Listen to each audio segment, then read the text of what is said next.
Welcome to another edition of Indiana Sports Beat Radio, coming to you from the Hard Truth Studios and brought to you by the fine folks at Hard Truth Distilling Company, located in beautiful Brown County, Indiana, and Andy Moore Honda of Bloomington. Now, here's Jim Coyle. Welcome to Indiana Sports Beat Radio, presented by Andy Moore Honda of Bloomington. Know your role and shut your mouth, you jabroni! Fires upfield into the end zone. It is caught. Jelani Woods, touchdown! INDY! A 43-point night for Tyrese Halliburton. How do you like that, partner? Renew now, drives in low, throws up a shot. It doesn't go. Tipped up and in by Anthony Leal. Indiana takes the lead. It's pretty simple. I win. Google me. Now, here's your host, Jim Coyle. Hello, my friends, and welcome aboard to another edition of Indiana Sports Beat Radio, coming to you from the Hard Truth Studios, high atop Brick House number 1. Hope you are doing well. You've made it through the week. It's Thursday, so we're practically there. Tomorrow starts what I think is, it has to be, if not one of the biggest, if not the biggest ever weekend on the campus of Indiana University for athletics, as the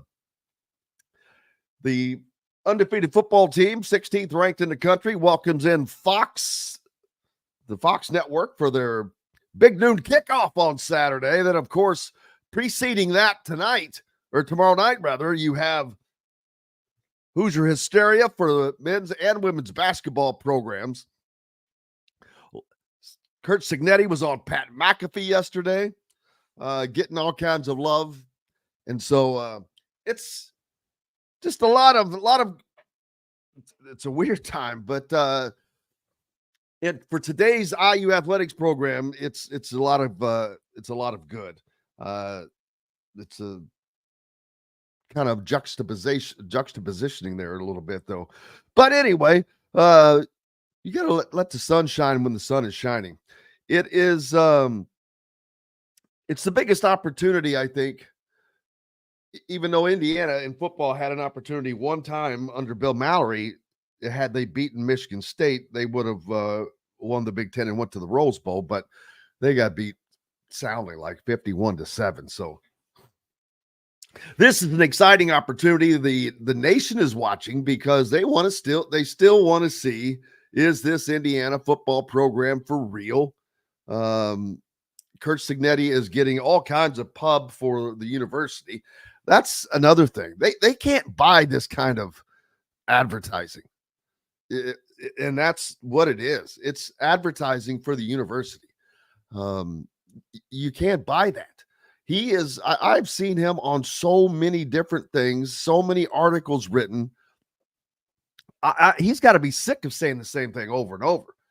Well, Coach, how have you done this? Well, he's answering them pretty much the same way because it's the same answer to give, but it's a good thing that many people are interested. It's a bad thing that it's such a shock and a turnaround, but hey, it's all good. And looking forward to this weekend and what could be really, really big for Hoosier Nation. So wishing the best, and it should be a tremendous game regardless. Shannon Griffith will join us on the program today. Of course, Bob Kravitz as well. Chris Denari. The Pacers have their final tune-up tonight, so we'll get caught up on everything. When we talk to Coach Griff, we'll break down this Nebraska team and see exactly what it is that makes them a formidable opponent.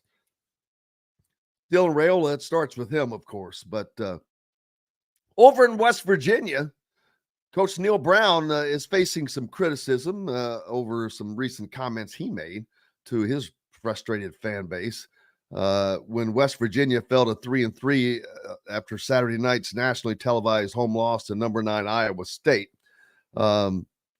That was the 8th consecutive loss against a ranked opponent for the Mountaineers. They had an early lead against the undefeated Cyclones, but they're undefeated, man. They're a good team. Iowa State is a good athletics program, as a matter of fact. One of the few schools with teams ranked in, I think, all three: men's basketball, women's basketball, and football. Yeah, I think Indiana. I use the RPI because that's what matters in soccer. Indiana's number 22 in the RPI, so if you count that, Indiana is the only school in the country that has all of those programs ranked. But his comments were so if they're in the deal for enjoyment, then I would come back. I looked at the weather and it's going to be nice again. It's a night game and we need them to provide a home field advantage. Well, they didn't, you got to win, I guess. But people are always going to get upset for something. But I don't think you're going to have those problems in Bloomington on Saturday. I do wish it was a 3:30 game at least, so you could get a little bit more time. The fans could get more time to get acclimated into just having a good time and enjoying the tailgating opportunities for a gigantic game like this on a huge weekend, especially when it's following Hoosier Hysteria. That's going to, I'm sure there's going to be a lot of motorhomes out there. People spending the night, going to Hoosier Hysteria, getting up early for the tailgating the following day. Just an absolute blast. They sent out a message. Indiana University did, advising people to arrive early because of the sellout. But it's not just the people that are going to the game. There will be tons of people that come that just tailgate, that don't even go to the game. So it's not just the 50 something plus thousand people that'll be out there. Will be more than that. You get tons of people that will just tailgate and not bother to go into the game, but that's okay. It's just more people you have to deal with, though. Rudy would rather be at noon. That way he can start his day off right. Well, I don't mind it that bad either, though, because it gives me an evening at some point, finally, at least. So there's that. Robert went to an IHSA girls soccer regional last night, Madison versus Lawrenceburg. Oh, down there in the southern part of the state. Lawrenceburg won 6-1. His buddy's granddaughter scored for Madison. Good for them. Good to see high school sports rolling. As always, talked about high school football is getting ready to hit the playoffs. So they've got that going for them, which is nice. Basketball's around the corner. Here's funny, something hilarious. We talked about, and Mike DeCourcy called it on the Tuesday program.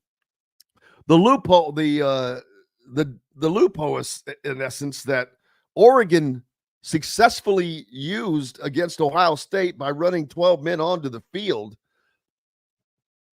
to have that play penalized, but the time that ran off the clock was still ran off the clock. Ohio State lost that time. Well, the NCAA is closing the loophole. In a release yesterday, the NCAA issued a new rules interpretation on how to handle a penalty for 12 players on the field in the final 2 minutes of either half. If the defense has 12 players actively participate in the down, the offense can choose, along with the 5-yard penalty, to have the game clock reset to the time that had been displayed at the snap. No time change would be made if there were 12 players, but one of them was attempting to leave the field and did not affect the play. Oregon coach pretty much told everyone on Monday that they had done it on purpose. But isn't it funny? If Ohio State loses, there's a rules change coming, baby. Have you seen that before? 2020, maybe? Think back. Yeah. Well, Ohio State lost. Well, by God, we got to change a rule. That or Cleveland State gets 5 more years of probation. One of the two. We've got to take a quick pause for the cause. Is up next. Coach Griffith will join us. We'll break down this Nebraska team that is coming to take on your Indiana Hoosiers this weekend, and a few other Big Ten games as well. So make sure you stay tuned here at the Hard Truth Distilling Company Studios. It's brought to you by the great folks over in Brown County, Indiana. Make sure you visit Hard Truth today. Back with more and Coach Griffith right after this. Located on 325 acres in beautiful Brown County, Indiana, Hard Truth Distilling Company is the biggest and the best craft distillery around. While Hard Truth is already known for producing internationally awarded whiskeys and spirits like Hard Truth's Sour Mash Bourbons, Sweet Mash, and Hard Road Rye, as well as their cinnamon vodka and the always popular Toasted Coconut Rum, Hard Truth Distillery offers so much more. With a full-service restaurant, ATV, and distillery tours, as well as live music, you can spend an entire day at Hard Truth Distillery while making your entire family or group happy. And that's the Hard Truth. Hard Truth products are available across Indiana, as well as many other states. So, no matter where you shop, if they don't carry your favorite Hard Truth product, tell them you want the truth, the Hard Truth. Hard Truth Distilling Company encourages you to enjoy all of their products responsibly and to never drink and drive.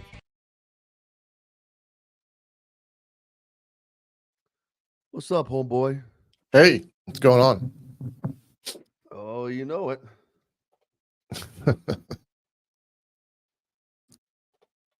Another day, another dollar. Yes, sir. Heard you talking about the rule change. Imagine that. Well, I knew it was coming because they won't let that, because once it's exposed for what it is. He shouldn't have said it. Dumbass for telling him that he did it on purpose. Yeah. If he doesn't say that, I don't know that they make the rule change. Oh yeah, they'll make that change because I think they recognize the flaw in that rule. And honestly, if he would have said, no, we thought we were a shorter man, that was miscommunication, blah, blah, blah. And it happened because it happened. Okay. But because it happened because he knew what would happen, to me, I think it's a little unethical to take advantage of that from that standpoint. And even there were a number of coaches even this week that were stating, well, you know what? They didn't know. Save that. So that sounds good stuff. Well, I don't want to sidetrack or anything like that. So no, it's not. It's part of it, baby. Because these talk about the Huskers, I laugh because they've been complaining about Indiana's strength of schedules, like their strength of schedules any better. They're even behind Indiana in strength of schedule right now. Yeah. So they're complaining about Indiana's strength of schedule and who they play, but Nebraska's played worse. Here's what they better worry about. Trying to stop an offense that averages 48 points a game and 512 yards per game. That's what they better be focusing on because they're not going to do it. I've been watching their games because I'm preparing for tonight. Purdue had them 0-0 at halftime. Yeah, their offense is offensive. And Rutgers got screwed because they blocked the punt, got the ball on the 2-yard line. They had a review of a guy scoring a touchdown, and they said he didn't score. He said so. They put him down at the 1 and ended up Rutgers turning it over on downs. I mean, it was obvious that the dude scored. Crazy. I know that game goes to OT. So the only team they really beat was Colorado. Oh, Illinois. No, they lost to Illinois. Illinois in overtime. At home on their 400th sellout. Yeah. Colorado, Colorado's 4-2. They're They remind me a little bit of the old Indiana. Dion is not. Dion is. I don't think the experiment works. And as soon as Shador is out the door, and Travis Hunter, yeah, I think it depends on all what happens. I want to see him do something without his son, who he's had with him at quarterback for like 3 years. Oh yeah. That's why they're after Juju. Juju. That's kind of quietly gone away, hasn't it? Yeah. We're gonna get started right now. Segment is brought to you by the Ugly Grouper.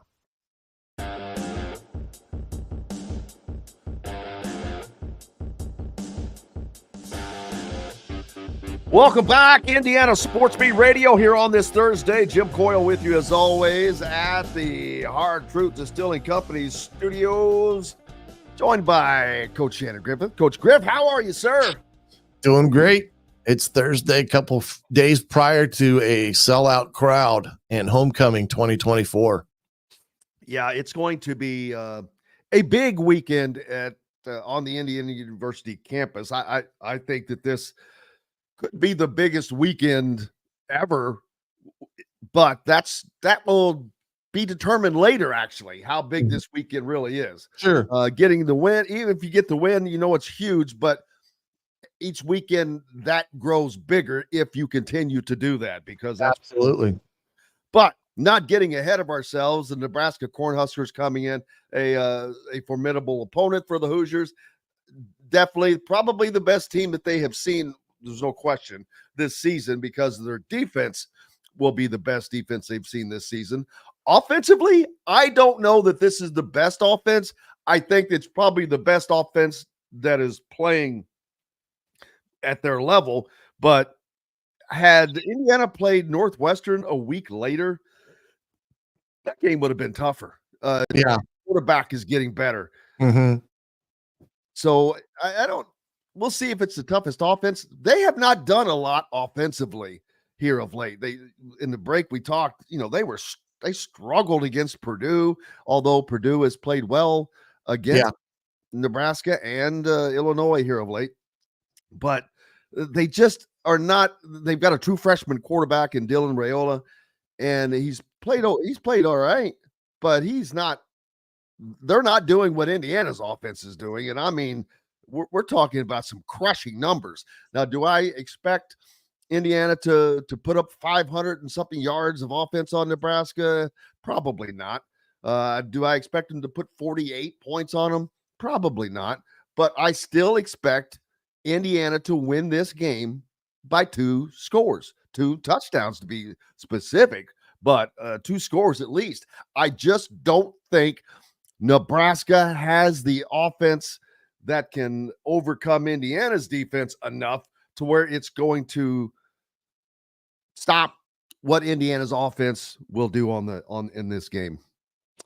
Yeah, I think everybody I know is, if you listen to the noise, that first that it was Indiana and 6.5 point favorite, which everybody was shocked to see that in the national media, and then the crying that Indiana hasn't played anybody. I said, wait a minute, who's Nebraska played? Because their strength of schedule, if I'm correct, is not as good as Indiana's at this point in the year. So there's a lot of noise out there right now as it pertains to the overall perception of this game. But the bottom line, again, is you're correct about Nebraska's offense is a hit or miss proposition. And that's partly because of the young quarterback who at times flashes greatly and at times flashes badly. I mean, that's what you get with a freshman quarterback. But defensively that's the side of the ball that's kept them in ball games and helped their offense in a lot of ways in a field position battle. Yeah, and it's going to be, and you talk about the home crowd. You're playing against a team that routinely plays in front of 80,000 at home. Mm-hmm. So this is going to be a substantial amount of less people, but that it can still be noisy. And I think that if they can get Indiana's fan base to do that, to be loud, to be there, that makes a difference. Sure. The stadium's not exactly set up for that. Both end zones are not very propagated with seats. There, it's not. But that noise, it ought to be loud. This is first sellout since Cincinnati a couple of years ago. Mm-hmm. Although I've said I expect all 4 of these home games to sell out. That would be something that I haven't seen in my lifetime. Back in the 60s, I think maybe they might have done that. But didn't they say that the next 3 are already sold out? Is that the case already? I thought I saw something with. I knew Michigan was, and I knew Purdue would sell out, and there was no reason why Washington wouldn't. Because I thought I saw something that maybe there was one left on that remaining home schedule that wasn't sold out yet, but I do believe at least 2 of the 3 are outside of this game. So maybe I saw something, I thought that I saw, but anyway, yes, it should be a good crowd, a great crowd. Sellout crowds are always great. The acoustics in that stadium are much different today than it was 7-8 years ago when they didn't have it all 4, the end zones all closed in. So now that everything is enclosed in that stadium, it will have a different sound to it and loudness to it. And like Zig says, if we give them something to cheer for, they will be loud. Absolutely. Indiana with I don't have the ESPN, what do you call that predictor that they have? Yeah. I know that they're predicted to win the game. You just mentioned that they're a 6.5 point favorite at home. That's a nice, that's something you just don't see. Perception wise, you're exactly right. And there's a perception out there that's Indiana should not be a favorite over Nebraska. So. Exactly. And when Nebraska is 5-1. Right. And I've talked about Dylan Raiola, their true freshman quarterback. He's got a great start, off to his career. He's throwing the ball for a completion rate of 67%, which is about 10% less than Curtis Rourke. He's thrown for 1,358 yards, which is about 500 yards less than Curtis Rourke. See, he's had it for a true freshman. He's no longer a true freshman. I remember at the beginning of the year talking about going through all these games. I said, when you get to Nebraska, the guy's no longer a true freshman. Right. After you have 6 games under your belt, after you played against Illinois, after you played against Colorado and all of that. So he is settling into that, but he's going to get challenged. There's no doubt that Brian Haynes' defense, he's going to design a plan to go after him, to put pressure on him. I know that Nebraska has a couple of wide receivers and Isaiah Nair, along with Jamal Banks. Both of those guys are their 2 favorite targets. Nair is a 6'4" guy that can get up and throw the ball. So that's going to be a nice challenge for Indiana. He's 17 catches on the year for 291 receiving yards and 4 touchdowns. He does average 17 yards a catch. So he's kind of a big play guy. So you got to watch out for him. Their running game, Dante Dowdell, just a sophomore, so they're young, but he's a 6'2", 225-pound bruiser, but he is 335 yards rushing on the year, averaging 4.5 yards a carry. That's a solid mark. You're over that 4 yards a carry mark. You're doing well, especially again this deep into the season. It's not an anomaly, but. On the offensive side, those are the key players to look out for. Yeah, and the one thing with the Dylan Raiola kid is, like I said, being that he's a freshman, I see a lot of he mimics in some respects. I'm forgetting his name down at Kansas City. Quarterback. Patrick Mahomes? Mahomes. Thank you. It's been a morning. There's a lot of similarities in their throwing mechanics and stuff. So I don't. And the headband and I don't like some of that. He definitely mimicks Mahomes, which it's fine. If you're going to mimic somebody, that's a pretty damn good one to mimic. Yeah, I don't necessarily think it's the right thing. I think you got to be your own individual when you're a quarterback, no matter what level you're at. But I get it. And that's the one thing that I think with him is, held their offense a little bit back is that, he doesn't have all the experience that he needs to be a Big Ten quarterback. And the fact that they're getting productions out of the running backs and then the throwing game has been somewhat productive has helped him. But the biggest help to him has been their defense and what they've been able to do. Now against Rutgers, they went with a no huddle scheme against Rutgers.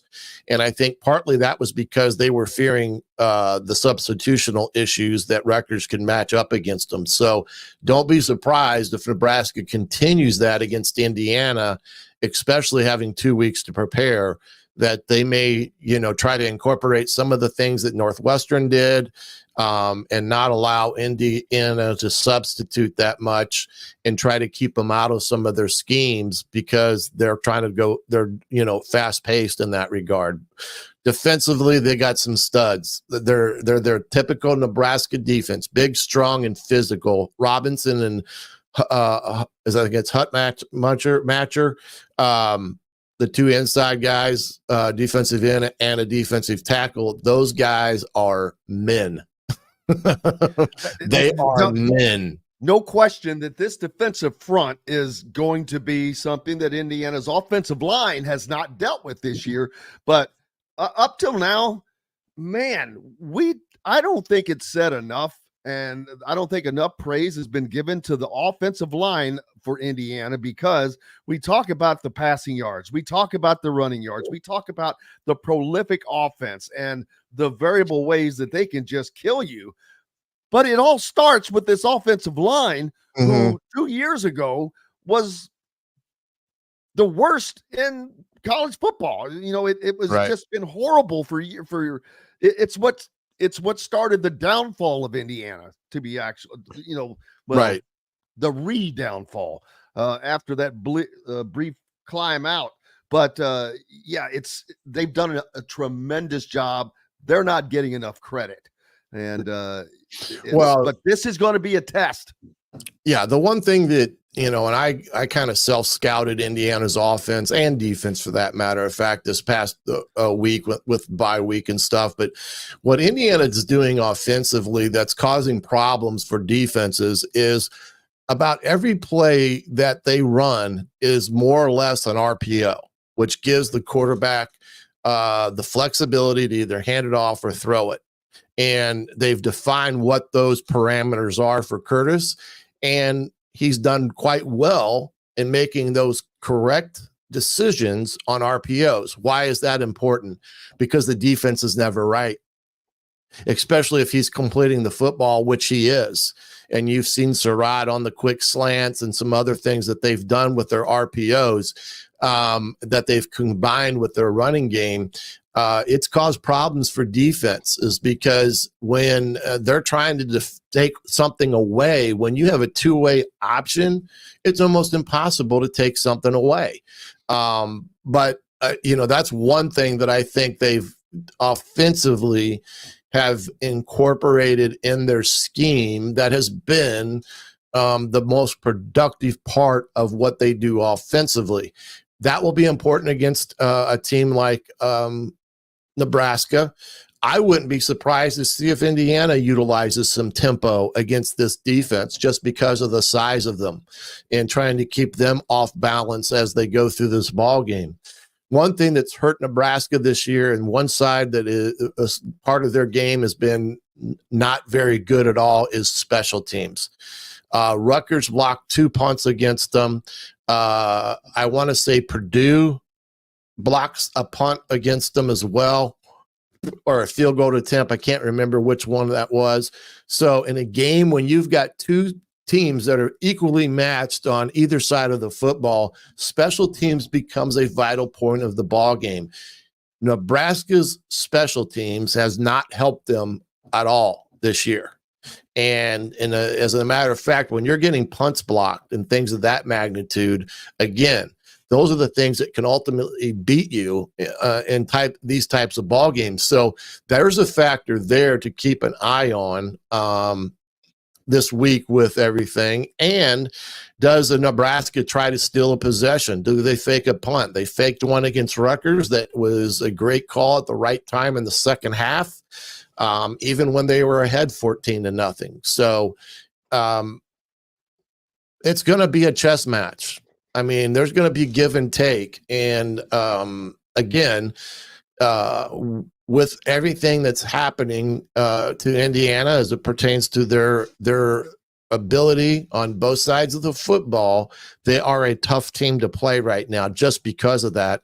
And even Urban Meyer said the other day when him and Jerry Denari sit down to talk about Indiana football, the biggest compliment that you can get as a coach is when you talk about a team that's well coached in the fundamentals of what they do.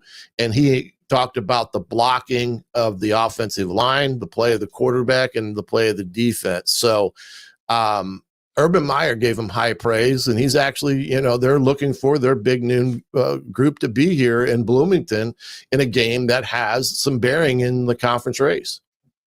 Yeah, I go through a lot of different places to find information, to read what people are saying, and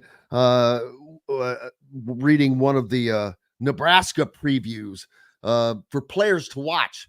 They list Curtis Rourke right off the bat, which they should, but immediately the sentence that follows it says, there is a lot to watch on this Indiana offense with numerous productive rushers and receivers.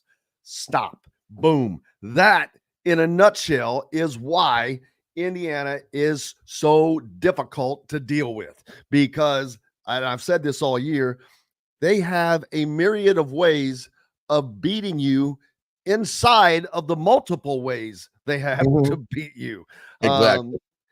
And Curtis Rourke has been a master at not freaking out, not making a lot of mistakes. He is just seems to be so in tune with his guys, the timing, the knowing how to find them, knowing all of that.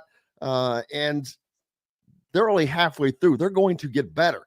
It's going to be interesting to see Indiana coming off of this bye week, Coach. What improved? Because again, I just keep referring back to Northwestern, because you can look at Jack Lausch and see, how bad he was in the game before Indiana. Then they had a bye. Then he played decent against Indiana. Then they go to Maryland and just kick the crap out of them. And he has a tremendous game. And Maryland, as we know, is no easy team. So I'm interested to see if this offense has improved even more from being already one of, if not the top offenses in the country. Now, Matt Rule knows that what he's dealing with. I played a clip the other day that if you have that, well, we don't have time to play it now, but he talked about, talked about the challenges. He said, well, let's see. They lead the Big Ten in passing. They're close, if not leading in rushing. They're a top 10 team in the country in offense. They're a top 10 team in the country on defense. They haven't trailed. They're the only team in the country that hasn't trailed this year. This segment is brought to you. And they've scored 80 points in the fourth quarter. So, yeah, you want to talk about all things that are good. That's a lot of stuff to have to deal with. But, and that's what Matt Rule was talking about. He thought, them being ranked as a 16th team was actually a slap in Indiana's face, because he felt they were a top 10 team based on the black and white of the matter. And it's hard to argue that point, especially in that regard. And the other thing he talked about as well with all that is he also stated that they're outscoring their opponent in the first quarter 73-0. Indiana has not given up a first quarter score all year, I believe. And I think it was 73-0.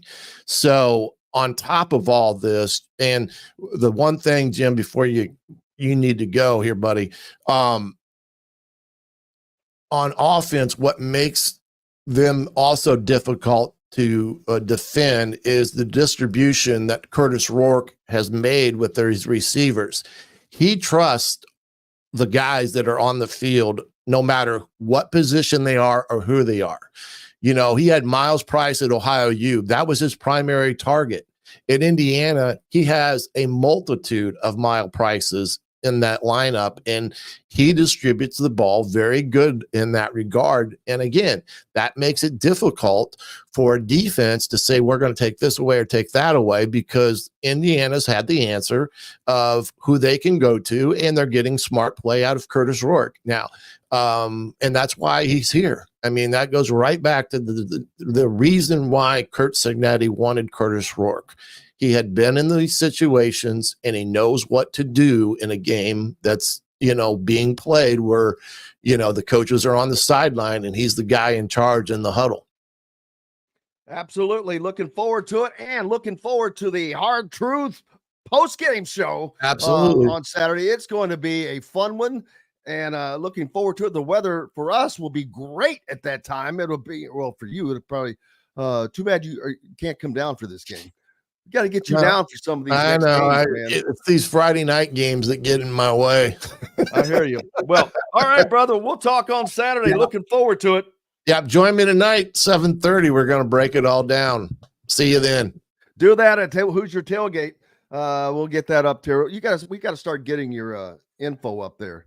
Where to reach that. So, but we'll be back with more Indiana Sports Beat Radio from the Hard Truth Distilling Company studios, brought to you by Free Think Apparel.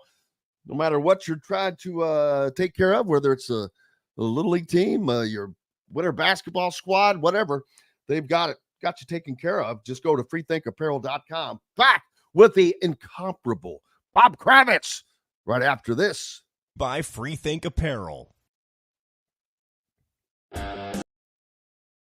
Andy Moore Honda is Bloomington's #1 Honda dealer for a reason. Buy a new Honda and get a 3-month break from car payments. That's right, no payments for 90 days.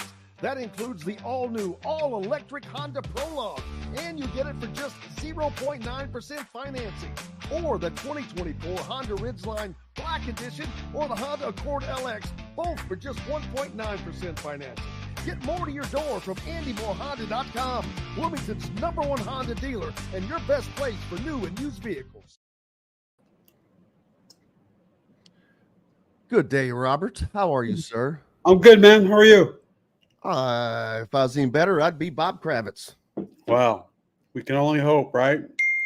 They're dreams. That's what dreams are made of. Dreams are made of. Dreams are made of. I assume you'll be at the game Saturday? Come on, man. Oh, yeah. I'll be there. I cannot wait. Are you coming down just for the game, or are you coming down Friday night? No, just for the game. Yeah. Yeah. That should be a really fun game that I still see Indiana winning by 2 scores. Yeah, I do too, actually. I did too. I mean, you know, they got run by Illinois? Yeah. Which is, well, they got beat in overtime. Yeah. But that's right, 30-44. I saw part of that game. Yeah, this quarterback is good. He's a true freshman. Yeah, Rayola. He's still a true freshman, and he's putting up nice numbers. I mean, he's going to be really good. I mean, this guy's probably going to be a pro, maybe in a couple of years, but he's not right now. And that's, to me, that's the difference. I think Indiana's offense is just that superior, that they're a 2-score superior team. Yeah. With all things else being equal, they have a really good defense, but Indiana has a really good defense. So I still see a 2-score win for the Hoosiers, and on to 7-0. And now serious talk about the college football playoffs. Playoffs. Oh, I just rolled out of bed. I'm still I need my coffee. Here, have some. Yeah, I got a Diet Coke in front of me. No, there you go. Same difference. Doesn't feel the same though. Where does it go? Playoffs? Don't talk about it. Playoffs? You kidding me? Playoffs? I just hope we can win a game. I was there that day. It was so funny. Were you really? Oh yeah. In fact, after that little thing, Mora said, "Bob, you got a minute?" And I'm like, "Yeah." So we go off to this little side room, and he's like, "Did I say anything that wasn't totally accurate? Did that come off pretty well?" I'm like, "It was pretty funny." Oh man, we should have saved that one for the air. That's great. That's one of the all-time greats. I mean, I've got a little list of some, and yesterday was the 18th anniversary of Dennis Green's rant. Oh, is that right? They are who we thought they were. Yeah. I mean, there are just some Mike Gundy. I'm a man. I'm 40. Come at me. Great. He's a different cat, man. He is. All right. He had a run in seconds.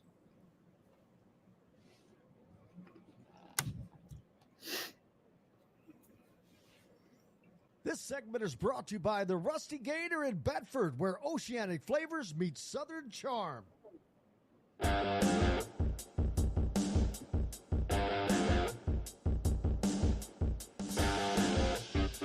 Welcome back to the Hard Truth Distilling Company studios on this Thursday. Make sure to visit Hard Truth today and enjoy some of their wonderful products, and always enjoy all their products responsibly.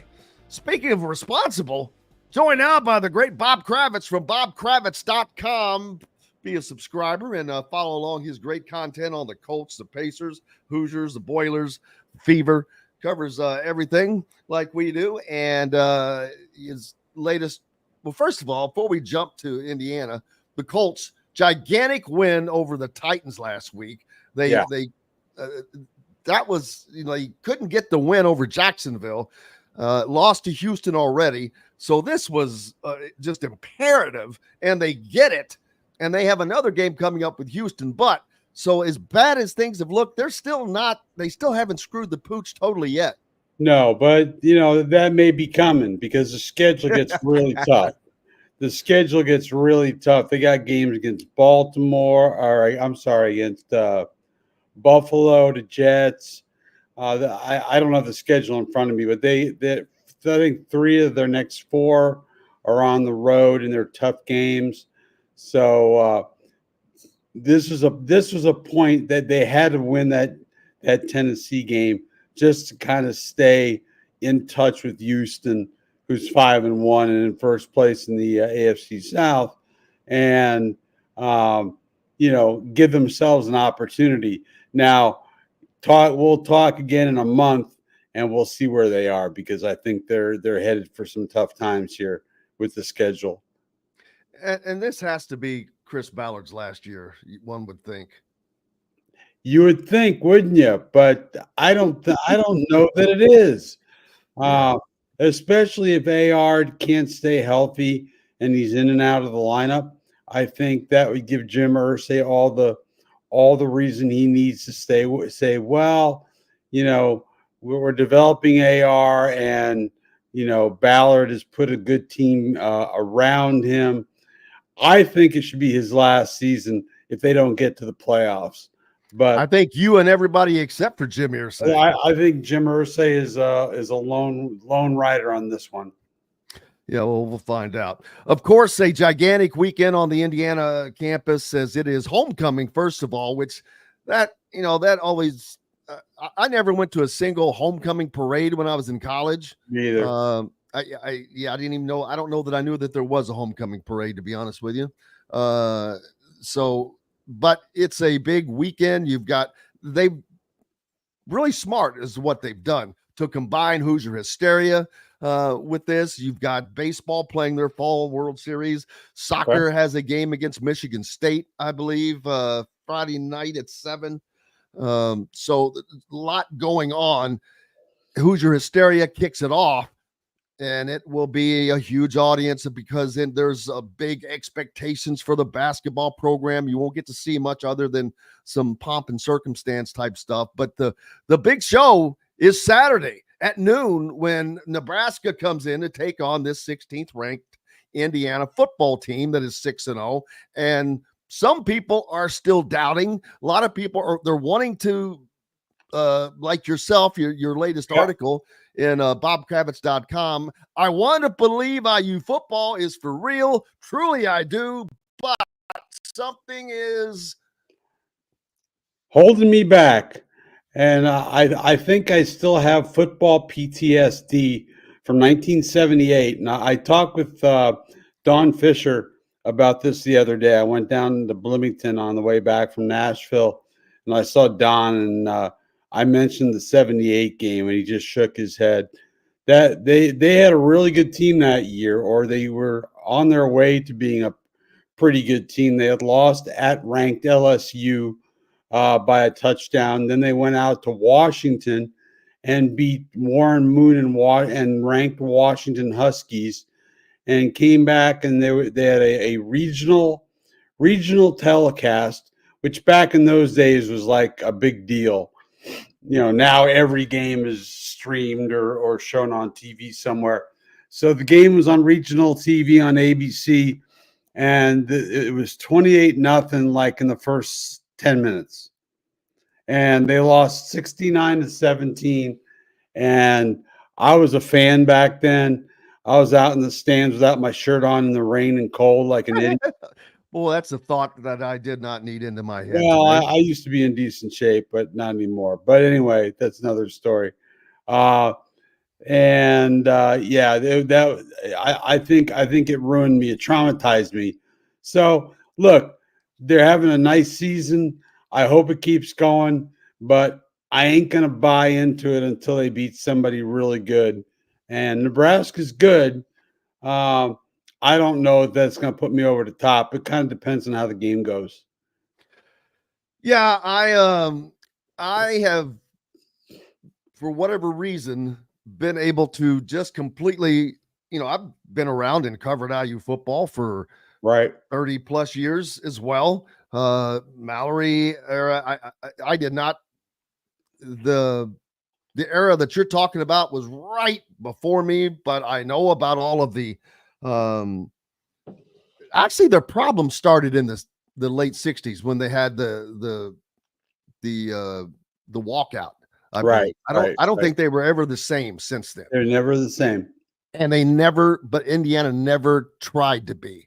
And because that coincided exactly timing wise with the arrival of Bob Knight and the explosion of Indiana basketball, they didn't care, which that's a whole nother story. But I have been able to, none of that stuff has mattered to me in my thinking. And that's why I was on the 6-0 path. I know you were. No, I'm just saying why, because I could look at it, but also being around this team, being around this staff, and you could just tell this is something different, man. Now, I'm not going to say I expected us to be talking about Indiana in the regard of making it to this crazy talk. And it's absolutely crazy of Indiana making the playoffs. Don't talk about it. Playoffs? You kidding me? Playoffs? I just hope we. The fact that we're having this conversation or about to, It's amazing. It is crazy. First of all, I don't want to mess up on the fact, and before I get distracted though, but you told us in the break you were there that day for that. Oh yeah, it was wild because I'll tell the story in a shorter manner. But basically, after he was done, we were walking out of the press room, and Jim taps me on the shoulder and says, "You got a minute?" I was like, "Oh shit, what did I do now?" And so we walked into a little side room, and he said, "Now you tell me straight. Did I say anything that wasn't appropriate? Did I say anything that wasn't totally accurate?" I'm like, No, you're accurate, but you're funny too. It's like I knew he was going to become a meme. I mean, playoffs. That's just epic. Yeah, it is. It's one of the greats of all time. So we get. I mean, that's something that will be played forever. I mean, how long ago was that? 30 years? That would have been let's see, probably around 2003, 2002, somewhere in there. So 20 some odd years ago, and it will last forever. Oh man, it's one of the greats. But getting back to yeah, I've taken all of that past stuff out, and just been able to look. All right, this is what Curt Cignetti has done. Now his boldness when he got here, I think it set all of us, it set me back on my heels a little bit, because you're like, oh come on, man, don't come in here like that. Yeah. That's not gonna. Now you're guaranteed to flop, and nope, not the case. I mean, this is somebody who has supreme confidence in what they are doing and how they've done the process. It is, and he's right. Yeah, I mean, my question coming in was, look, this dude has had success at Elon and James Madison, but now he's playing with the big boys. Can he have success with the big boys? And so far, the answer is absolutely yes. And that's the thing. It's not like, what was it, last year they just barely beat Akron or something, or 2 years ago, whatever it was. They're beating the hell out of people. I mean, they're just smoking everybody. I think whatever the spread is, they're beating it every week. I believe. I don't look very closely, but I believe that's true. They have. So that's not the Indiana we've come to know and love. And this is quite a lot of fun. And I agree with you. I think they're going to put a pretty good beat down on Nebraska this weekend. And I think this team will be able to handle the success that they've been having, which is not the case. They've handled it thus far, and Indiana, before you joined us, I talked about getting a ton of attention now. Curt Cignetti is everywhere. Was on Pat McAfee yesterday. He's everywhere. And Indiana could not afford to pay for all that publicity that Indiana is getting. Right. That is immeasurable, first of all. Recruiting. My first thought is recruiting, how well that is going to play with recruits. Now, because they still want to win at the end of the day. Everybody wants paid, but they still want to win. And they still want to play in an offense like Indiana's. It's pretty wide open, and where multiple guys are a part of what's going on. It's not one receiver, and it's not one running back. It's a group. So that's just going to be very inviting. The defense is going to be very inviting, and the future looks bright until it's not. Until if coaches get poached or something like that. But you just that's the thing about Cignetti. I don't. Somebody was saying, well, we better sign him to a long-term deal. I'm like, first of all, he is signed to a long-term deal, but he's 60, what, 2? 3. 3. Okay, he's my age, and I think he's a lifer at Indiana. If he continues to have the sort of success he's had, I don't see him getting poached. No, I've talked about this, and the reason why I agree with you is because teams that have been mentioned like Florida and Auburn and all those places, tradition. But guess what? Indiana does not have tradition, but he is making the tradition. Right. He is doing what no one else could do, and they have all tried.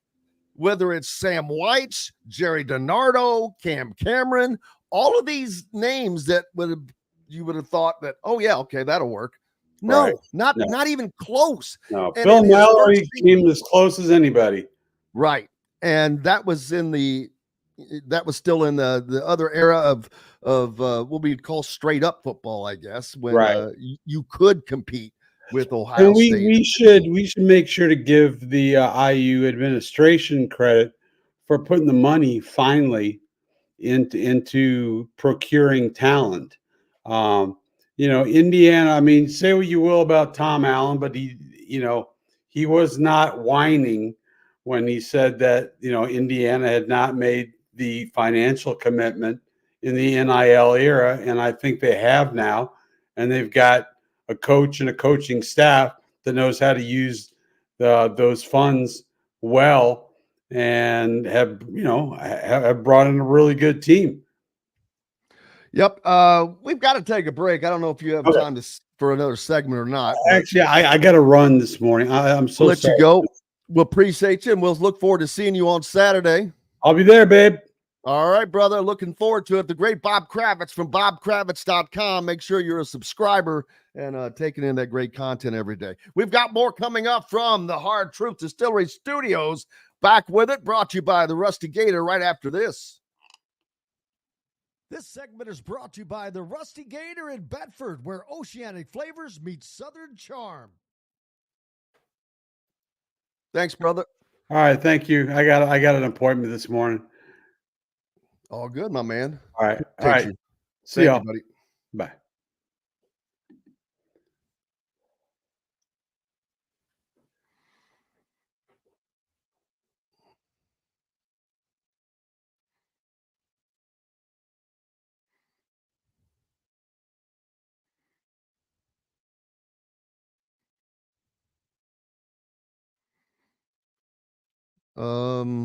I don't know that there's a latest with Juju Lewis. As of right now, he is committed to USC, and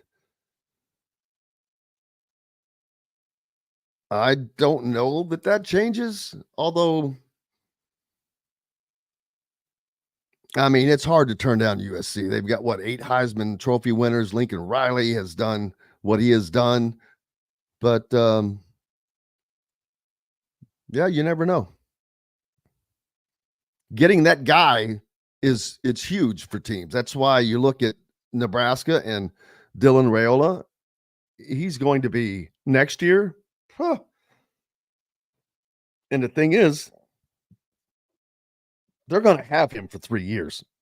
He's not leaving Nebraska, and you cannot enter the draft early. So they're going to have him for 3 years.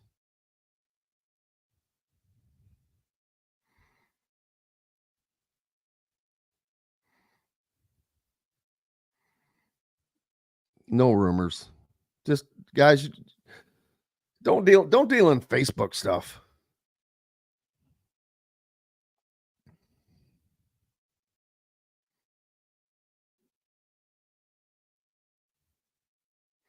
Everybody thinks that Terry Hepner would have been, and I don't mean anything against Coach Hep at all, but everyone says that they haven't seen this kind of fire in Indiana since Hepner. I'm like, wait a minute.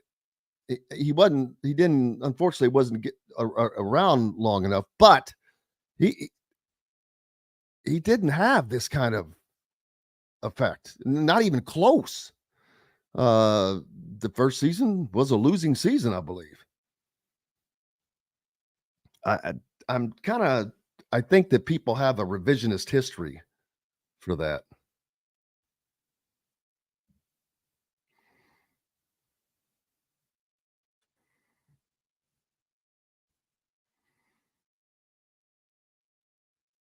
Or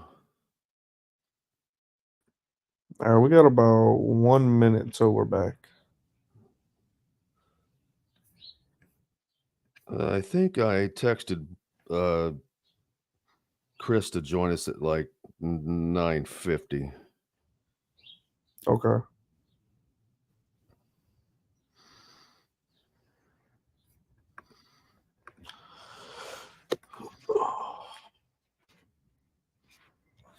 Yeah, so that'd be right around like the hour 10, hour 15 mark.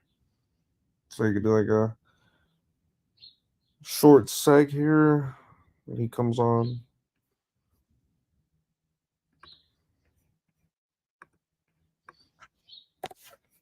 All right, we'll get going in about 15 seconds.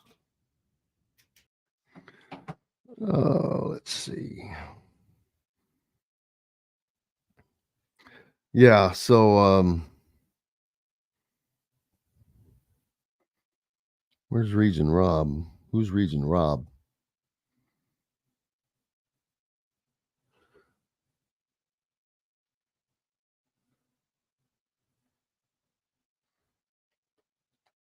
This segment is brought to you by Bubba's 33 in Clarksville.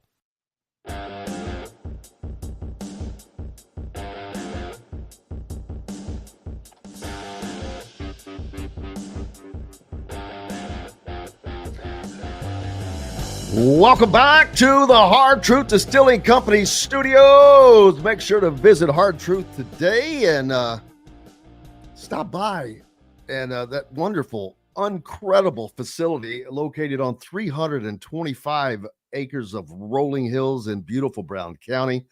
It's unbelievable, all the things that they have there. You have a full service restaurant to begin with, both inside and out, to enjoy the beautiful scenery that is Southern Indiana right this time of year. In addition to the fact of they have ATV tours, distillery tours, they have cabins for people to stay overnight in the woods, in those beautiful woods, to enjoy that weekend, and live music in an amphitheater. It's an incredible place to go to, and it's all located right here in Nashville, Indiana.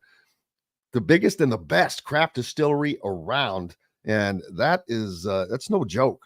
Some incredible products, but I'm sure a lot of those incredible products will be being consumed on Saturday as the tailgating for Indiana and Nebraska. That again, boy, do I wish that was a 3:30 game, just because this is a big time game. It's being treated as a big time game. Fox has sent their crew in. You've got Gus Johnson on the call. So it's a big time matchup, and this is where Indiana has to shine. Yeah, Indiana has to win this game more than Nebraska has to win it. Nebraska is, people believe in them already, as they should. And Nebraska losing this game doesn't mean anything detrimental to them, in my opinion, because Indiana is just that good. And right now, this is a renaissance for Indiana athletics. Indiana football, men's basketball, women's basketball, all ranked in the top 25. And I put out a tweet yesterday that you should include men's soccer. They're 22nd in the RPI, which is what matters for in soccer. And there are, you know how many schools in the country have that? One. It's Indiana. So congratulations to all of those athletics programs. Now, I was surprised to see Indiana's women's team ranked as low as they were, first in the Big Ten. I was like, wait, what? But I keep forgetting of the addition of the 4 teams from the Pac-12. USC and UCLA, no joke. I think they're both in the top 5. They're the 2 highest ranked women's teams in the Big Ten, which I did not have that on my bingo card because I had not researched them yet. But then you already have a crowded Big Ten traditional schools with Ohio State that is good. Nebraska is ranked, of course, Indiana. But here's the ironic thing: I think 6 women's Big Ten basketball teams ranked in the AP top 25. But you know who's not one of them? Iowa. Yeah, it's going to be LAC, Life After Caitlin. That's going to be a turn of events for those Hawkeye fans. But we shall see. And basketball, you get a little taste Friday night. You'll get to see some scrimmaging. I didn't go away for a reason. There's just so much to do. Well, we can bring it back. Just a lot to manage each day, Fred. But we'll bring it back once once these seasons cross over, we'll almost have to, because there'll be so much. And you know what we need to do is, I think we're going to have to introduce, and I'll have to get with Rob, the producer, on this, on getting our ISB Radio Anymore hotline up, where you can leave a message, and once a week we will select a question from there, and if your question is selected, you're going to go into the drawing for some nice ISB swag.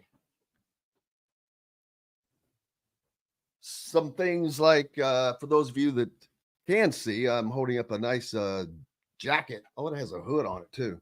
This is one of the items here, but we've got some other stuff. But just like to thank all of our peeps for listening, no matter how and where you are listening, by the way, on 97.7 ESPN, the Ref in Evansville. Always the right call. Up in the region, the voice of the region, 12:30 a.m., 104.7 FM, WJOB, and Fort Wayne's sports station, 1380 The Fan. Make sure you stay tuned to all of these stations after we're done for continued great sports content. And then carry on to the evening as they will continue. And then, of course, all three have great high school coverage on the weekends, as well as carrying the IU games and things of that nature. Don't forget on Saturday after the game to join us for the Indiana football postgame show, myself along with Coach Shannon Griffith. And we try to get special guests. Sometimes it's easier than others. We'll see if we can get that done this week. But oh yeah, Fred, thank you very much. Might need some whiteboard markers. Yeah, I ran out of the red unbelievably quickly. Other than that, it was good. Michael asking, great question here. When is swag going to be available for purchase, as he is not getting any younger? Boy, that is a good point. And I've got to find someone to build a landing page. That's not my milieu, so to speak. So we'll work on, I'm working on getting that ASAP. I want to get it out to you. Trust me. I just picked up a bunch of stuff, and we'll have hats, t-shirts, pullovers. And I've got a couple of ideas for shirts that we're going to put out that won't have not so much ISB, but they're just cool ideas. And I don't want to give my ideas away just yet. So, but thank you for asking, guys. We need that. I need to get that stuff out to you, no doubt. Big thanks to Cheryl Sizemore and Remax Realty. For those of you that are in the market for a home in the Indianapolis area, you need Cheryl and her 2 decades of experience. It could be the difference between getting the home you want or not. Reach out to her. Cheryl at IndyHomePros.com. Basketball recruiting. Indiana's shot at Eric Ribe. I think, didn't he make his selection yesterday to UConn? I believe. I believe that. I did not, I was too busy to follow it when it was happening. Yeah, he heading to UConn, big 7-foot recruit. Great get, another great get for Mr. Hurley, Coach Hurley, as they go for a three-peat. UConn now having won back-to-back national championships. Can they do what is done since what? UCLA? Win 3 straight? Duke could not pull it off. It will, he's not missing a beat. Now, of course, the next shoe to drop, Braylon Mullins, Indiana Greenfield Central shooting guard, coveted greatly, of course, by Indiana.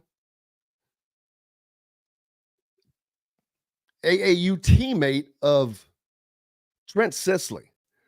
I know there's not a lot of conversation that goes on between those guys as far as recruiting. There's probably some, but at the end of the day, you're not going to be wearing a guy out. dude, hey, come to Indiana. Hey, come to Indiana. Come join. It's known. He may have said it once back during the summer when I was interviewing all three of those guys on the AAU circuit when Malachi Moreno was still a part of the possibility. They all talked about the possibility of playing together, that they had talked about it. But at the end of the day, it comes down to what is the best decision for each individual. Most of you thought that Trent Sisley was headed to Purdue. Well, at the end of the day, it wasn't even as close as people think. I believe that it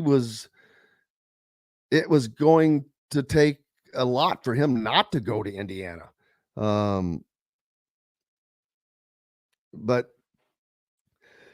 yeah, I don't think that, there's a comment that the Mullins family was offered plane trips and hotels from UConn is what someone heard. First of all, hearing something is not, again, heard from where?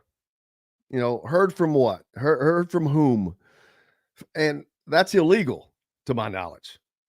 So I don't think they're going to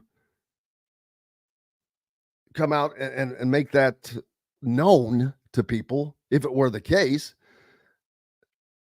all the understanding is Indiana was way ahead in the NIL offer, which that would fall under that.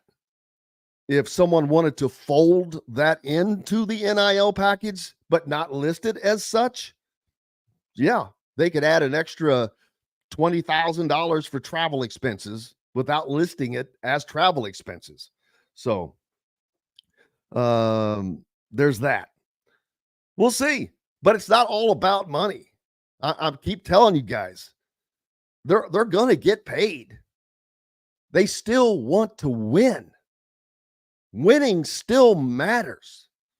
Playing at the highest level against the highest talent still matters.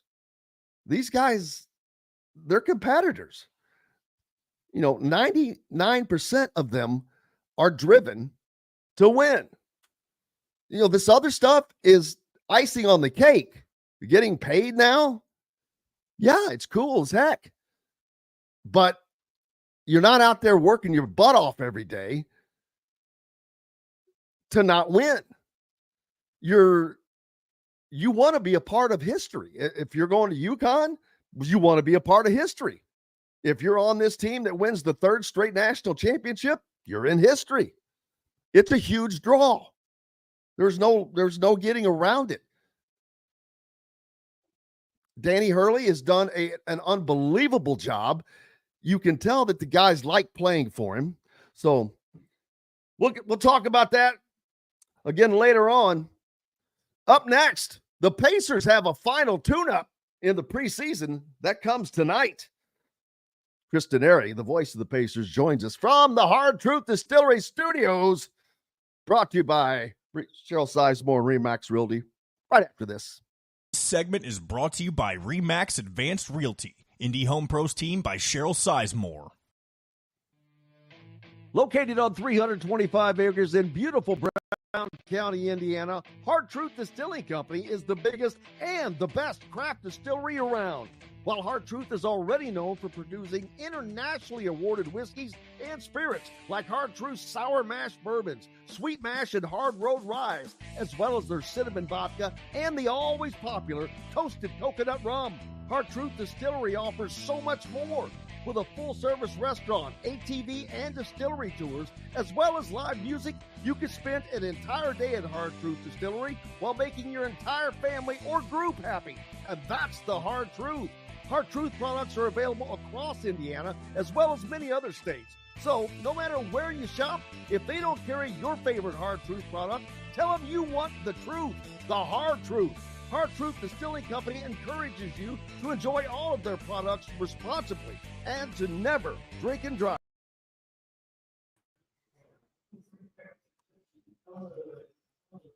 Good day, sir.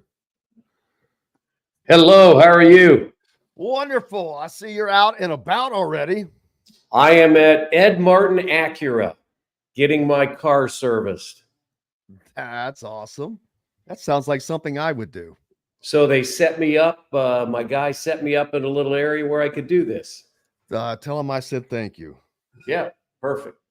And they're welcome to be a sponsor in the Indianapolis area. They could, you know what? They should be your weekly sponsor. That's right. That's right. Maybe I should do that.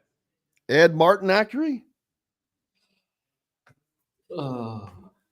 Which Acura dealership is it? Ed Martin. 96th, basically 96th and Keystone. 5 minutes from my house. That's a great location. How is the backyard going, by the way? Looks very good. I had a tree that when you were the tree came down in the backyard during that storm, but that it went right between the garage and the she shed, so didn't hit anything. Oh, I cannot ever hear the words she shed without thinking of that commercial. What a great, great commercial that was. She shed. She shed. She shed by the seashore. That's right. Seashell. She shed seashells by the seashore. It's one of the great episodes in Andrew Griffith show. Yep, that's right. Barney tries to bust those out, and Opie just goes, "You mean Barney? You mean she sells by the seashores, Barney?" Oh, what a show! Yeah. Oh my God, it's freaking 65 years old, and it's still as funny as can be. Yeah. Oh, the Pacers wrapping things up tonight. In the preseason, that is.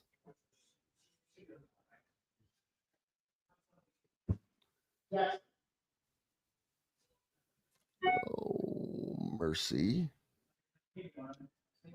Damn it.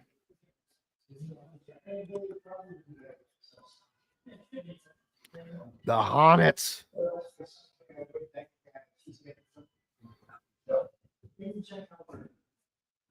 What is today? All right, so you get a few days off before the regular season starts. Yep. Yeah, not till next Wednesday. And then get after it in earnest. Yeah, then it all sets in. Balls to the wall.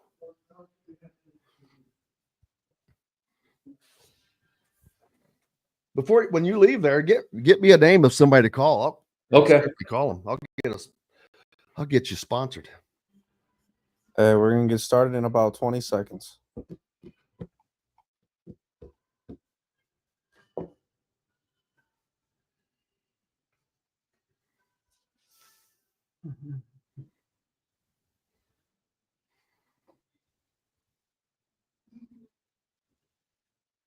This segment is brought to you by Reynolds Family Dentistry in Sellersburg.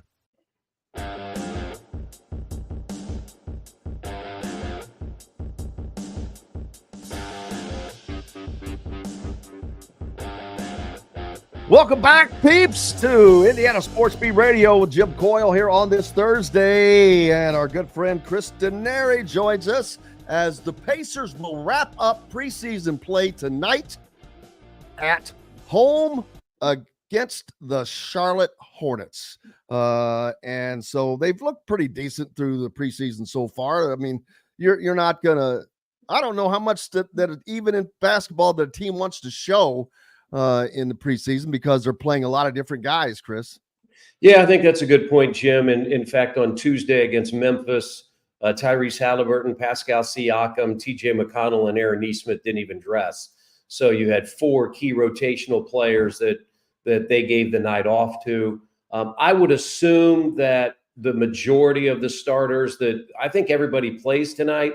I don't know how much time it is, because if you don't play, then it'll be about a 2-week period from the last preseason game that Halliburton and Siakam played in that they will play in next Wednesday against Detroit. So I would anticipate that most everybody plays tonight. I could still see very limited minutes. You still want to see what some of the guys are trying to do to hang on to the end of the roster.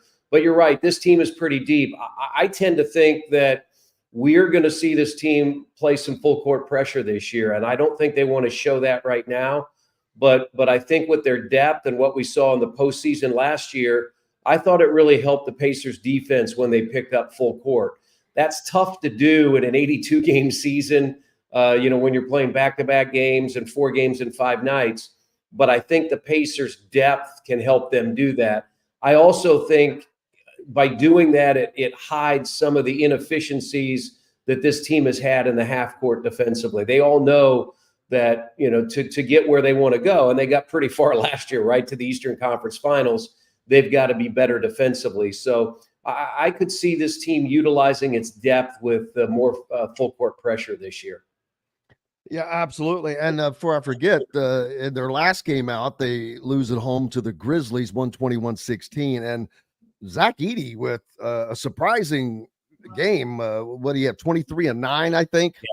He was very efficient, and he looks good. I think his body looks a little bit leaner. I'm sure he will put on more pounds as it goes, but they ran a lot of the offense through him, which I don't think you'll see once the regular season starts, because for them, Ja Morant didn't play, Marcus Smart didn't play, Gigi Jackson's out, Jaren Jackson Jr.'s out. So I almost at times felt like I was watching a Purdue game, because they really centered the offense around Zach Edey, and he was highly effective. He did his typical fake to the inside, drop step, baseline, dunk. He had a number of rebound putbacks.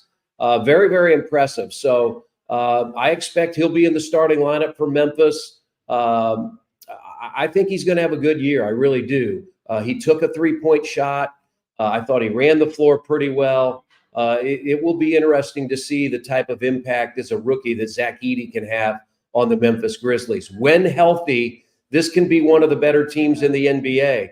They won 56 games 3 years ago, 51 2 years ago, and then last year had all kinds of injuries, and they only won 27 games. So this is a team with a pretty deep roster that I think Zach Edey fits into quite well. Yeah, and not only that, you've got Kel'el Ware from Indiana a year ago, now with the Heat, and he has come out like a house on fire, with lots of people talking potential rookie of the year, even though he probably won't start. Yeah, he won't start. He'll back up Bam Adebayo. Adebayo is really good and an Olympian, played his college basketball at Kentucky, and has really developed into a really good NBA center. But, Ware's going to get a lot of opportunity, and Miami, I would say, has one of the best player development coaching staffs in the NBA. So, I expect that Ware will have a really good year. I think there are a lot of good rookies. Everybody's looking forward to next summer, the 25 class, led by Cooper Flagg out of Duke. They say it's one of the deepest draft classes that we're going to see in a long time. This year, people didn't feel like this draft was that great, but I think there are a lot of guys under the radar that have an opportunity to put up some really good numbers, and Ware definitely is one of those. Yeah, he has just looked extraordinarily athletic, and he brings a lot to the table because he can play inside, be an eraser, or step out and knock a 3-point shot down, which he's only going to get better at that. So it's going to be fun to watch his career go, and he's probably in as good a place as he can be under the Pat Riley tutelage, and Pat Riley knows what he's doing as an NBA executive. Oh, no question. Eric Spoelstra's been the head coach there for. He's been with Miami, I think now 30 years. And he's been the head coach since he took over for Pat Riley, won a couple of NBA championships. He's been an assistant on the Olympic team. So, yeah, I think it's a good spot.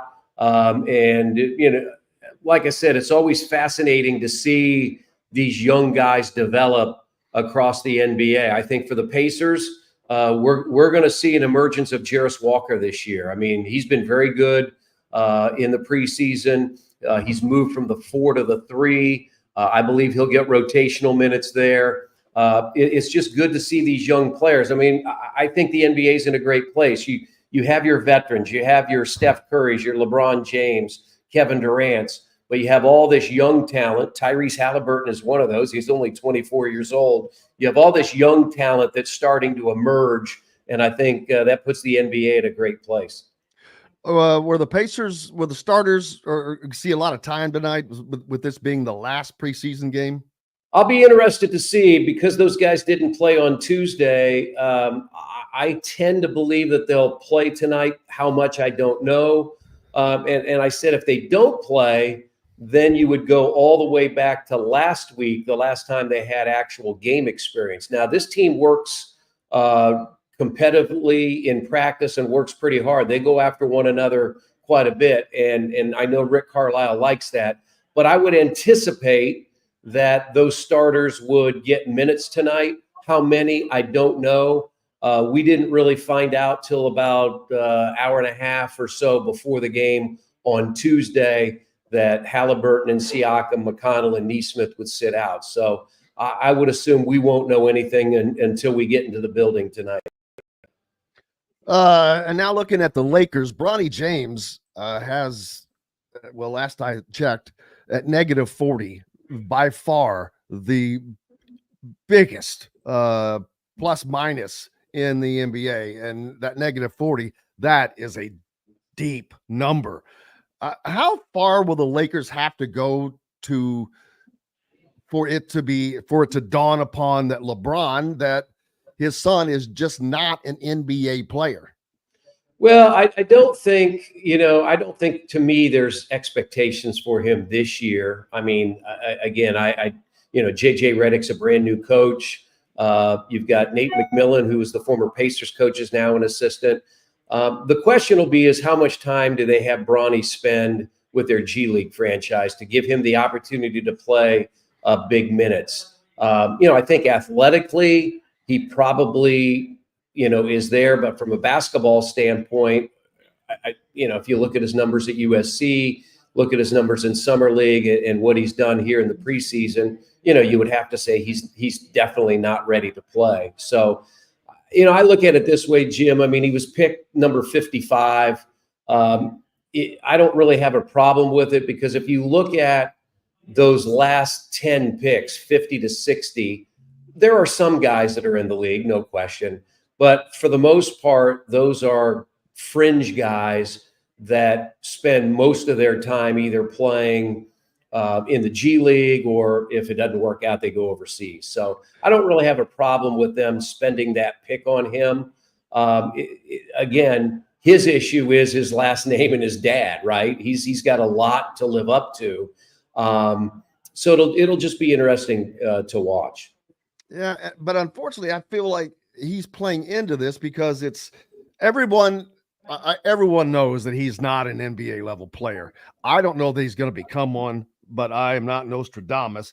But I will say this: I thought Sean East outperformed James in the summer league, although a slightly different position, but he still seemed to have more of an effect. But then you have guys like Jalen Hood-Schifino, the former Indiana guard, who is, he's trying to stay in the rotation of the Lakers as well. Coming up, was this his third season now? Second or third, I'm not sure. Right. I mean, the advantage that Hood-Schifino has, though, I think Bronny signed a guaranteed contract as a second-round pick, just like Andrew Nembhard did a few years ago. He signed a fully guaranteed pick. I mean, he turned out to be a great pick. But, the advantage you have when you're a number one pick is you get more dollars, and they've got to sign you to that rookie deal. Usually it's your first 2 years are for sure guaranteed. Then year three, most players are going to get at least 4 years on their rookie deal. Somebody just put on the screen, which is true. Trace Jackson Davis was a pretty good pick in the 50s. Very rarely do picks in the 50s hang around, but TJD has played pretty well. He went to the right team. He went to the right. You have to go to the right team. I mean, if Jackson Davis, and again, no disrespect, but if as the 50 he goes to Charlotte, it could be a whole different scenario for him than where he is with Golden State. You have to go to a team that has a plan to use your skills that you have. And Trace Jackson Davis he's got a certain set of skills as one would say. But you know what his skills are.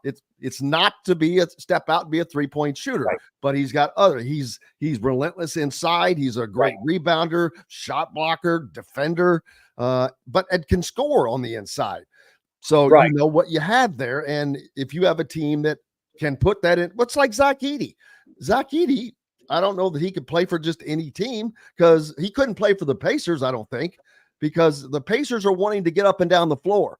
Right. Zach Edey is not going to be running up and down the floor that much, I don't think. But I agree with you. Kel'el Ware, again, I think he went to the exact right spot. These teams pick guys because they know what they're doing, what they're trying to do, and they try to fit those pieces in to their equation. Yeah, fit is important, and that's why I do believe, and again, it's early, and it was low risk, high reward. I really believe that James Wiseman can fit in to this Pacers team because I think he runs the floor better than anybody thought. He's a good offensive rebounder. He provides the Pacers with things that they need. And early on, I've seen him fit in, especially with that second unit with TJ McConnell. So it is finding a proper fit.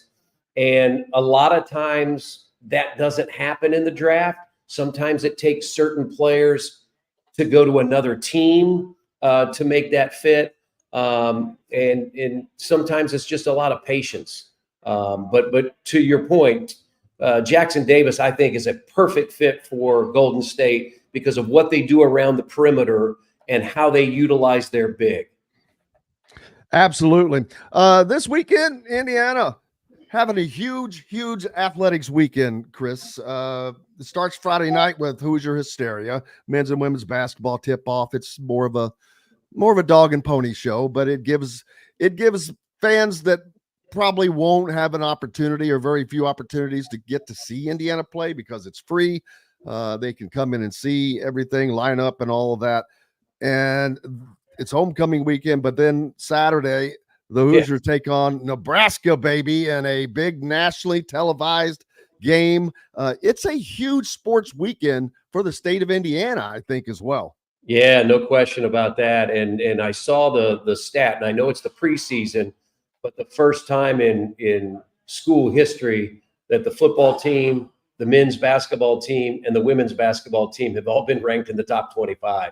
And that's not only that, the soccer team is 22nd in the RPI. I mean, that's incredible. So, I'm looking forward to seeing Kurt Signetti's team, what they can do on Saturday. It's Nebraska, and it's great to see Memorial Stadium sold out with Indiana fans. I mean, I think that's the most important thing. It'll be a great weekend. Hoosier Hysteria tomorrow night, and then IU Nebraska football on Saturday. Absolutely. I'm looking forward to the environment of this game, and that's what Indiana fans have missed for so long is the environment of a charged football stadium. There's nothing like it. It starts with all of the tailgating. It is just a different vibe, man. Basketball is what it is, but football is just something that's different. And it is because the audiences are so much bigger. Of course, it just drives more noise, more everything. Yeah, I mean, 50,000 plus. You're right. I mean, Assembly Hall is great. It's 17,000, but you're talking 3 times the number of that, the volume of people. And as you said, the tailgating, and outside it's fall. This will be one of those days that people will make a check mark by, and hopefully it ends in a win. It's just like a few weeks ago. I mean, if you're a Vanderbilt fan or alum or a student, that day will live with you for a long time, the day that you beat number 1 Alabama. And for Indiana football fans and Indiana fans in general, Saturday is a very, very big day. Absolutely. Big thanks, Chris Denari, man. Enjoy the rest of your day. Get your car taken care of, and give a shout out to the peeps at Ed Martin Acura. So hopefully we'll be talking to them as well. All right. But have a great weekend, brother. Okay. Thanks, Jim. Absolutely. Chris Denari from the Indiana Pacers on the Indiana Sports Beat Thursday edition here, brought to you by the Hard Truth Distillery. Make sure you're visiting Hard Truth today like Matt is. And make sure, Matt, you tell them that Indiana Sports Beat Radio sent you. You just got entered into the ISBR Big Swag Contest, baby. We're back with more from the Hard Truth Distillery studios right after this. This segment is brought to you by the Ugly Grouper. Andy Moore Honda is Bloomington's #1 Honda dealer for a reason. Buy a new Honda and get a 3-month break from car payments. see ya. That's right. No payments for 90 days. That includes the all-new, all-electric Honda Prologue. And you get it for just 0.9% financing. Or the 2024 Honda Ridgeline Black Edition or the Honda Accord LX, both for just 1.9% financing. Get more to your door from AndyMooreHonda.com, Bloomington's #1 Honda dealer and your best place for new and used vehicles. Thank you, sir. Yeah, I will definitely try to get them to be your sponsor, man. Okay, I'll look into it. You have fun for the weekend. Okay, sounds good. See you, Jim. Thank you, buddy.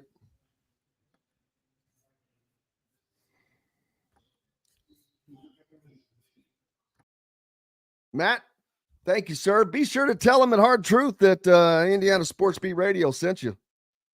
But you're entered in the ISBR Big Swag Contest. I'm going to, and I will let, you know what?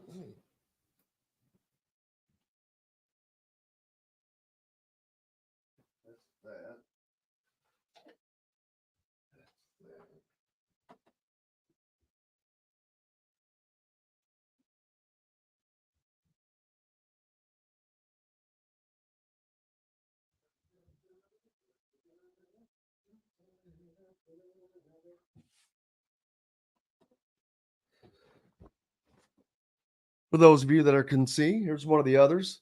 An Adidas zip-up jacket with pockets. Very nice.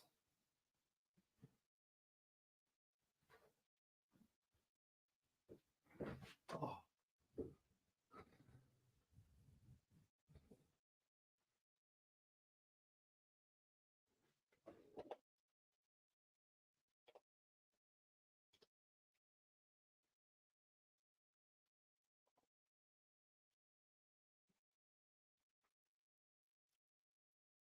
All right, we've got about a minute and a half.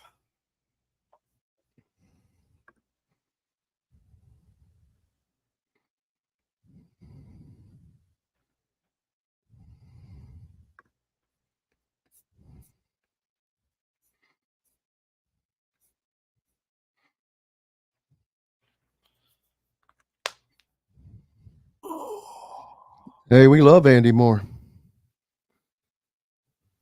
Trust me. But Andy Moore Honda Bloomington is our only sponsor from Andy Moore. So.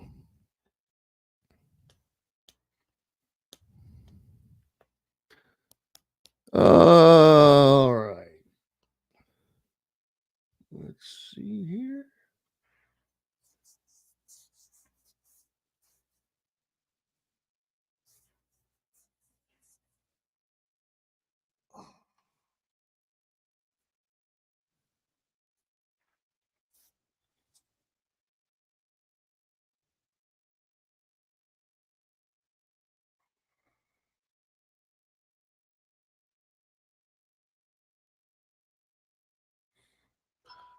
Are you taking this one to the end, or are you gonna split this into two?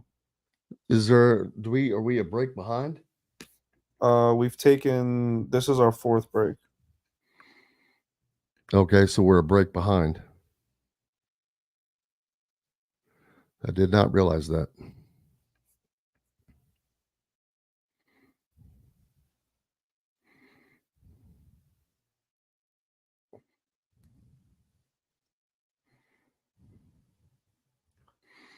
So if you want, you could do this one, do like a fake break in here, but a real break for post pro, and then okay. So just we don't wait the 3 minutes. Just Yeah, just say we'll be right back and then get right back into it. All right. We'll get it started right now. How long? This segment is brought to you by Freethink Apparel.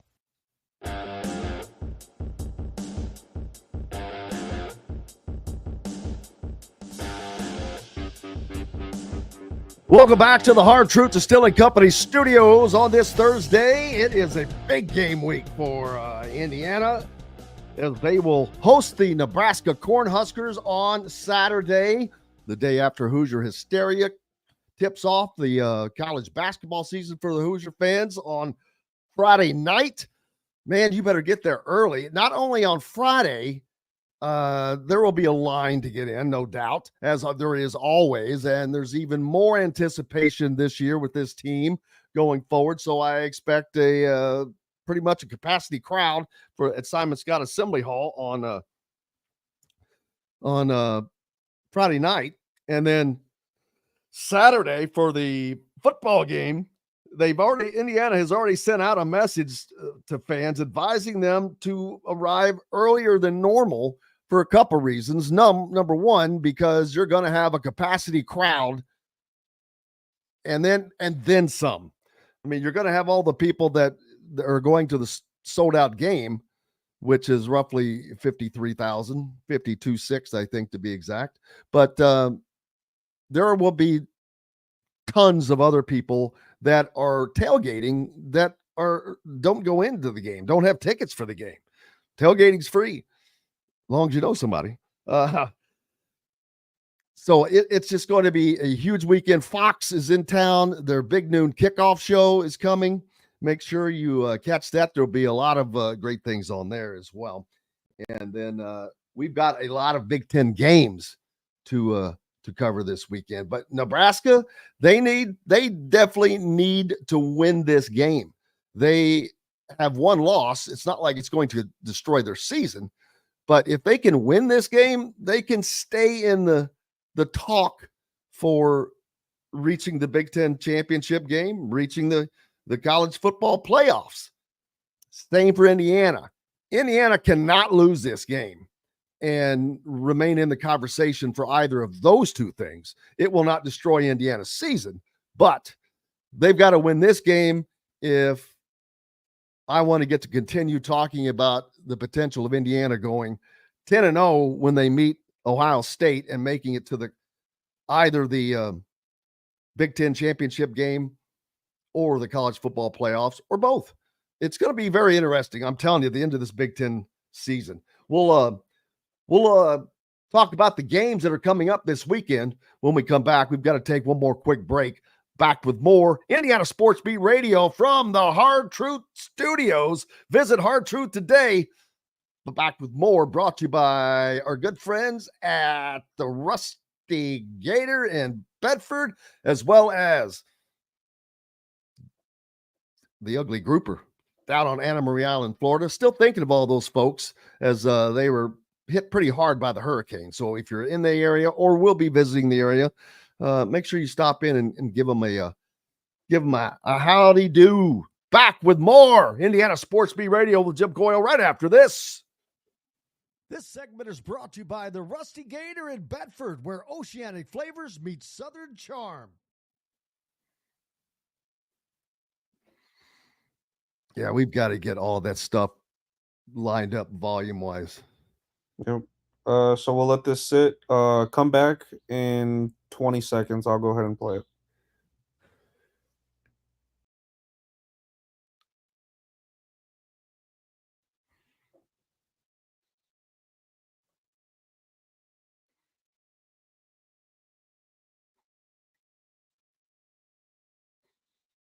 Indiana Sports Beat Radio is brought to you by the fine folks at the Hard Truth Distilling Company, including Big Woods Restaurants and Quaffon Beers. You can find their great products in your area. If not, ask for Hard Truth. Their great products like their Hard Road Rye, Sweet Mash Bourbon, or the Toasted Coconut Rum.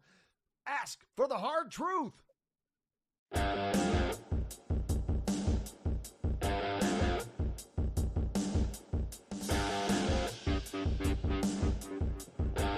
Welcome back to the Hard Truth Distilling Company studios. And what a great weekend for those of you that can't make it to the game or on Sunday to head out to Hard Truth Distillery in Nashville. Beautiful weekend. It's going to be absolutely incredible. And being in Brown County makes it all that much more spectacular.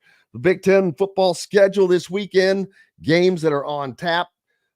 Looking forward to seeing, let's see, Oregon has a Friday night game this week as they travel to Purdue, which one would think that that's going to be an easy, lopsided game, but Purdue is kind of surprised a little bit when they challenged Nebraska when they played, and then of course that game with Illinois. I still don't know what the heck happened there. They ended up losing it in overtime, but they put 49 points on the Illini.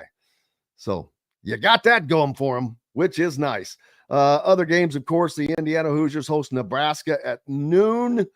A big ACC game. Number 6 Miami travels to Louisville right down the road. So that's going to be interesting to see. Number 23 Army is playing. Army and Navy are both ranked. Army, Navy, and Indiana, all ranked. Talk about crazy. That's crazy. It's awesome to see. Number 12 Notre Dame. They play Georgia Tech in a 3:30 matchup. Texas A&M is at Mississippi State. Iowa State hosts Central Florida. Number 8 LSU is going to Arkansas. Kansas State heads to West Virginia. Number 1 Texas.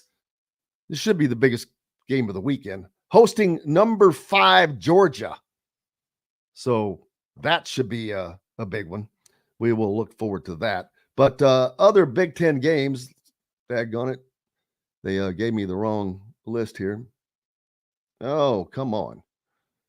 Oh, I'm trying to get the Big Ten pulled up, but can't get it. So it's just wanting to give me the top 25. Don't want that. I want to see the rest of the Big Ten schedule this weekend because I know there are a few good games that can every week. That's the great thing about this Big Ten now.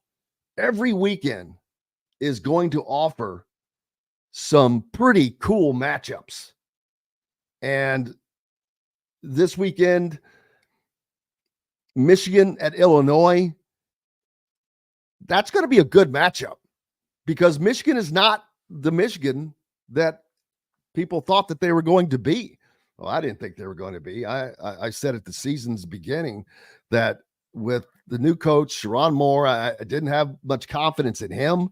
I knew that Michigan had lost, their entire half of their offense, and they have spent this entire season trying to find a quarterback that can effectively manage their offense. They seem to have found that now with Jack Tuttle, the former Indiana quarterback who was in Bloomington for 4 years. That is going to be an interesting game down the road that we look forward to. But this weekend, UCLA travels to Rutgers. Rutgers had been playing well, but man, got absolutely beaten. Was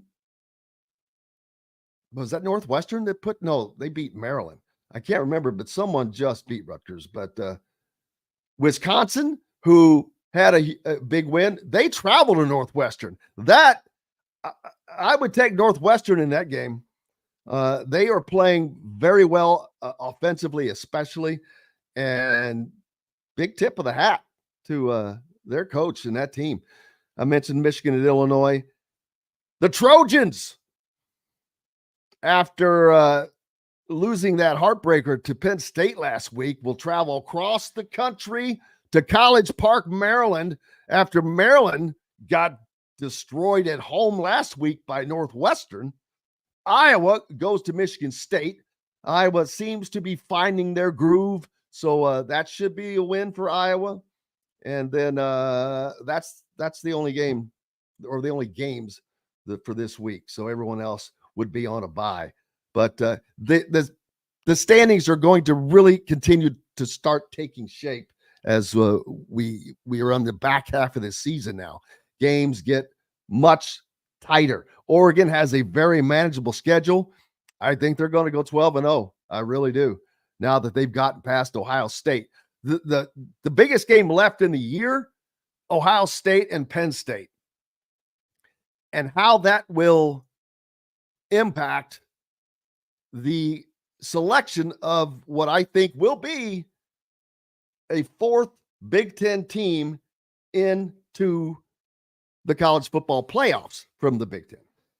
And unfortunately, if Ohio State loses to Penn State, I think that hurts Indiana. If Indiana goes 11-1 and loses to Ohio State, I think you want them to beat Penn State, because at least that, well, you absolutely do, because then there's head-to-head competition. It comes in right off the bat, and they would lose that one. And not that I don't think that 4 Big Ten teams should get in. I do. But if it's Indiana, they will look to see whom else they can get in. It's just the fact of the matter. There's a lot of reasons. Indiana does not have the tradition. And because they don't have the tradition, they don't have the following. I know that Indiana fans think that they've been great and they've done a good job, but when you compare it to SEC programs and some programs like Nebraska, the following is not the same. Bowl games look at that. Playoffs, they look at that stuff. It's not supposed to matter, but that's why you just can't put yourself in a position of letting other people control your destiny. You have to take care of business, and if Indiana does that, if Indiana goes 11-1 and loses only to Ohio State, especially if Ohio State beats Penn State, I just don't see a way of keeping Indiana out of the college football playoffs. The Big Ten championship game would ultimately be a rematch, which that kind of sucks. But I think it would be a rematch of Ohio State and Oregon, in which the Buckeyes would win. They probably should have won that game, but they cost it themselves, and that's what happens sometimes. So, but it's going to be an interesting season. These games are not going to just be chalk.